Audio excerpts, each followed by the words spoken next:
আজকের পিঠাপুলি আয়োজনে তোমাদের সাথে এমন একটি পুলি পিঠার রেসিপি শেয়ার করব যেটা আমরা আগে কখনো খাইনি। আর আজকের পুলি পিঠা তৈরিতে হাতে গোনা কয়েকটা উপকরণ লাগবে। এই পিঠাটি খেতে ভীষণ মজার আর তৈরি করা ভীষণ সহজ। মূল রেসিপিতে চলে যাই। তবে তার আগে একটি ছোট্ট রিকোয়েস্ট রইল, চ্যানেলটি সাবস্ক্রাইব করে দিয়ে অবশ্যই আমার সাথে থাকবে, ছোট্ট করে একটি লাইক করে দেবে। প্রথমে নিচ্ছি 1 কাপ গুঁড়ো দুধ। তো এখানে লিকুইড দুধটা নেওয়া যাবে। আর দিচ্ছি এখানে আধা কাপ চালের গুঁড়া। এবার দিচ্ছি এখানে 1 কাপ মতো জল এখানে খুব বেশি দেব না, এটা দিয়ে আমি খিরসা তৈরি করব। তো গুঁড়ো দুধের সাথে এখানে আমি চিনি দিলাম 2 কাপ। এখানে আমি চালের গুঁড়িটা ব্যবহার করেছি, এতে কি হবে খিরসাটা একটু ঘন হবে। তবে এখানে চালের গুঁড়ির পরিবর্তে সুজিটা ব্যবহার করা যাবে, তবে সুজির চাইতে চালের গুঁড়িটা ব্যবহার করলে টেস্ট ভালো আসে। এবার আমি খুব ভালো করে 3টে মিশ্রণ মিশিয়ে নিয়েছি। গ্যাসের চুলাতেও বসিয়ে দিয়েছি। গ্যাসের ফ্লেমটা আছে একেবারে মাঝারি লো ফ্লেমে। এই খিরসাটা তৈরি করতে খুব বেশি টাইম লাগে না, প্রায় 5 থেকে 7 মিনিটের মধ্যে খিরসাটা তৈরি হয়ে যাবে। দেখো ফ্রেন্ডস, খিরসা পুরো তৈরি হয়ে গেছে। আর আজকের খিরসা ঠিক এমনটাই হবে। আমি এবার গ্যাসের ফ্লেমটা বন্ধ করে এক সাইড করে রেখে দিচ্ছি, খিরসাটা ঠান্ডা হবে। এখানে নিয়েছি 1 প্যাকেট পাউরুটি। সাদা পাউরুটিটা নিয়েছি, তোমরা এখানে ব্রাউন পাউরুটি নিতে পারো। পাউরুটির চারিদিকে যে শক্ত অংশটা আছে সেটা কেটে বাদ দিয়ে দেব। দেখো খুব সুন্দরভাবে কাটা হয়ে গেছে। বাকি যে শক্ত অংশটা আছে সেটা দিয়ে ব্রেড ক্রাম্বস বানিয়ে নেব। এবার প্রত্যেকটা পাউরুটি বেলন চাকির ওপরে রেখে বেলনতে ঠিক এইভাবে একটু চেপে দেব। এতে কি হবে, পাউরুটিটা খুব মসৃণ দেখাবে আর সাইজে একটু বড় হয়ে যাবে আর এখানে ফাটবে না।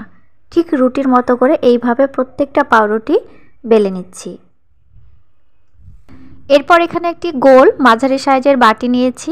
বাটিটা দিয়ে গোল গোল করে কেটে নেব। এই পর্যায়ে তোমরা জলের গ্লাস দিয়ে কেটে নিতে পারো, তবে গ্লাস দিয়ে কেটে নিলে একটু ছোট হয়ে যাবে সাইজে। তবে পিঠার মাপ অনুযায়ী অবশ্যই তোমরা পছন্দ মতো শেপ দিয়ে বানিয়ে নিতে পারো। আমি সাইজে একটু বড় করব। এবার প্রত্যেকটা পাউরুটির চারিদিকে হালকা করে একটু জল লাগিয়ে দিলাম। এবার দিয়ে দেব খিরসা। যে খিরসাটা আমি আগে থেকে তৈরি করে রেখেছি সেটা এখন ঠান্ডা হয়ে গেছে। আর এই খিরসা অবশ্যই একটু বেশি করে দিতে হবে। এবার 2 মুখটা চেপে লাগিয়ে দেব। খুব বেশি চাপাচাপি করার দরকার নেই, আলতো হাতে একটু চেপে দিলেই লেগে যাবে। দেখো ফ্রেন্ডস, এখানে পুলি পিঠা তৈরি হয়ে গেছে। এইভাবে প্রত্যেকটা পিঠা আমি বানিয়ে নেব। তবে আরেকটি পিঠা তোমাদেরকে তৈরি করে দেখিয়ে দিচ্ছি। এখানে আমি ময়দার বদলে ব্রেড ব্যবহার করেছি, তবে এখানে তোমরা ময়দাটা ব্যবহার করতে পারো। তবে এখানে ব্রেড ব্যবহার করার ফলে পিঠার টেস্ট দ্বিগুণ বেড়ে যাবে আর সাথে সময় কম লাগবে। তো দেখো ফ্রেন্ডস, এবার আমি মুখটা চেপে লাগিয়ে দিচ্ছি। প্রয়োজনে আরেকটু জল দিয়ে লাগিয়ে নিতে পারো। তো এইভাবে সব পিঠাগুলো তৈরি করে নেব। এখানে বেশ কটা পিঠা তৈরি হয়ে গেছে। চলো এবার পিঠাগুলো ভেজে নেব। ভাজার জন্য এখানে সাদা তেলটা খুব ভালো মতো গরম হয়ে গেছে। এবার পিঠাগুলো ভেজে নিচ্ছি। একসঙ্গে 4-5টি করে ভাজা যাবে। গ্যাসের ফ্লেমটা খুব লো ফ্লেমে রাখার দরকার নেই, খুব লোতে রাখতে গেলে অনেকটা তেল টেনে নেবে। তো এখানে আমি মাঝারি থেকে হাই ফ্লেমে রেখেছি। আর এই পিঠাগুলো ভাজতে খুব বেশি টাইম লাগবে না, যেহেতু এগুলো পাউরুটি দিয়ে তৈরি করা হয়েছে। 1 মিনিটের মধ্যে উল্টে দিতে হবে। আর উল্টে দেওয়ার সাথে সাথেই কত সুন্দর রং ধরে গেছে দেখতে পাচ্ছ।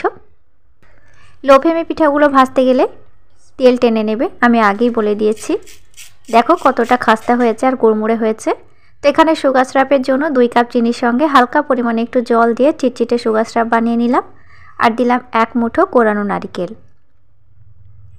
এবার দিয়ে দেব ভেজে রাখা পিঠাগুলো দিয়ে হালকা করে একটু নাড়াচাড়া করে নেব। তবে আজকে আমি সুগার সিরাপে আঠালো সিরাপে পিঠাগুলো ভিজাবো না। আজকের পিঠাগুলো হবে ড্রাই।